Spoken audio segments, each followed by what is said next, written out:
Reserve bank സ്ഥാപിതമായത് 1935 April 1. ഇന്ത്യയുടെ കേന്ദ്ര ബാങ്കാണ് RBI. വായ്പകളുടെ നിയന്ത്രകനാണ് RBI. വിദേശ നാണയത്തിൻ്റെ സൂക്ഷിപ്പുകാരൻ.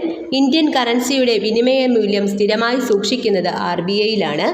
അന്താരാഷ്ട്ര നാണയനിധിയിൽ ഇന്ത്യയെ പ്രതിനിധീകരിക്കുന്നത് RBI ആണ്. RBI ആക്ട് പാസാക്കിയ വർഷം 1934.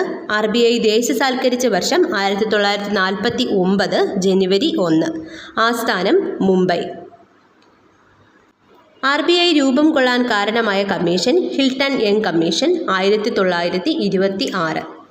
കേരളത്തിലെ RBIയുടെ ആസ്ഥാനം തിരുവനന്തപുരമാണ്. 1 രൂപ നോട്ടൊഴികെ മറ്റെല്ലാ നോട്ടുകളിലും ഒപ്പിടുന്നത് RBI ഗവർണറാണ്. 1 രൂപ നോട്ടിൽ അച്ചടിക്കുന്നത് കേന്ദ്ര ധനകാര്യ മന്ത്രാലയമാണ്. RBIയുടെ ആദ്യത്തെ ഗവർണർ സർ ഓസ്ബോൺ സ്മിത്ത് ആണ്. RBIയുടെ ഇന്ത്യക്കാരനായ ആദ്യത്തെ ഗവർണർ CD ദേശ്മുഖ് ആണ്.